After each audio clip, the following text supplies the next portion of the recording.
నమస్కారం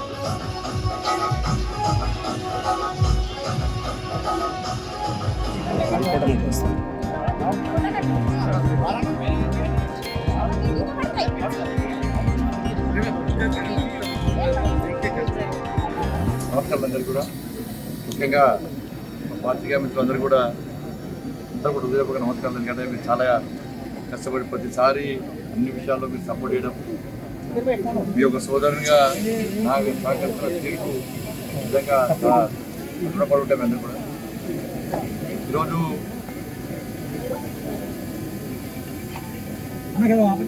కేంద్ర హోంశాఖ సహాయ మంత్రిగా బాధ్యత చేపట్టిన తర్వాత మొట్టమొదటిసారిగా కరీంనగర్ పార్లమెంట్ నియోజకవర్గంలో అడుగుపెట్టడం జరిగింది. ముఖ్యంగా తెలంగాణకు సెల్యూట్ చేస్తున్నాను. తెలంగాణకు వందనం, కరీంనగర్కి వందనం, కరీంనగర్ సెల్యూట్ చేస్తున్నాను. ఈ బాధ్యత వచ్చింది అంటే ఇది కరీంనగర్ పార్లమెంటు నియోజకవర్గ ప్రజలు పెట్టిన భిక్ష. కార్యకర్తలు కష్టపడ్డ తీరు వలనే ఇవాళ కేంద్ర మంత్రి అయినా, నాయకులు ప్రజల ఆశీర్వాదంతో నేను నాయకుడైనా, ఇవాళ కేంద్ర మంత్రి అయినా, నరేంద్ర మోడీ గారి ప్రభుత్వంలో వారి ఆశీర్వాదంతో అమిత్ షా గారి శాఖలో వారి సహాయ మంత్రిగా బాధ్యతలు తీసుకునేటువంటి నిర్వహించే అవకాశం మా జాతీయ అధ్యక్షులు జేపీ నడ్డా గారు ఇవ్వడం, జాతీయ నాయకత్వం ఇవ్వడం నిజంగా చాలా సంతోషం. ఆ తల్లి అమ్మవారి దయతోని ఈరోజు ఈ స్థాయిలో ఉన్న నేను ఒక కార్పొరేటర్ స్థాయి నుంచి మన కేంద్ర సహాయ మంత్రి స్థాయికి ఎదిగిన అంటే ఇది కేవలం భారతీయ జనతా పార్టీలో మాత్రమే సాధ్యం. రాష్ట్ర అధ్యక్షుడిగా ఉన్నప్పుడు, నేను రాష్ట్ర అధ్యక్షుడు ఉన్నప్పుడు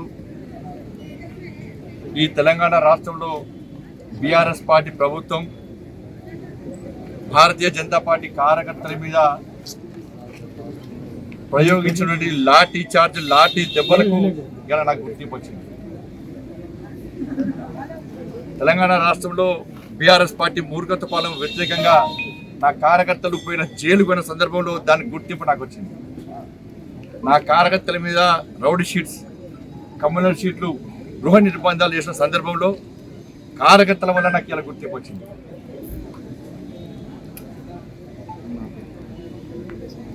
వాళ్ళ అనేక మంది నాయకులు, కార్యకర్తలు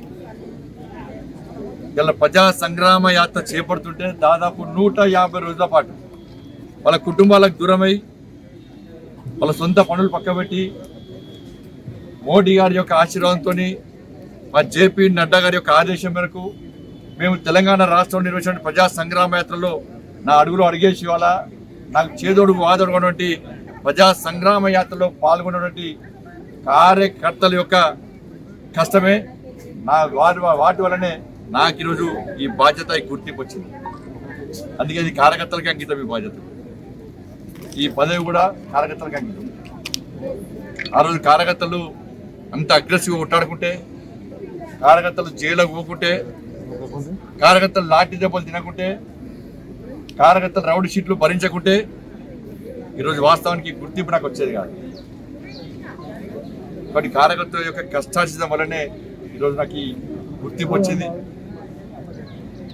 కాబట్టి ఈ బాధ్యతను ఏదో పదవులు అనుభవించడానికో, డబ్బులు సంపాదించుకోవడానికో, అక్రమంగా సంపాదించుకోవడానికో కాదు, దేశ రక్షణ కోసం, ధర్మరక్షణ కోసం, సమాజ సంఘటిత కోసం, ఈ తెలంగాణ రాష్ట్ర ఏర్పాటు సమయంలో అసూలు బాసినటువంటి ఆ అమరవీరుల త్యాగాలను స్మరించుకుంటూ, ఆ ఉద్యమకారుల స్ఫూర్తిగా తీసుకుంటూ తెలంగాణ రాష్ట్రానికి నిధులు తీసుకురావడం, నన్ను కష్టపడి అంత భారీ మెజార్టీతో గెలిపించడండి.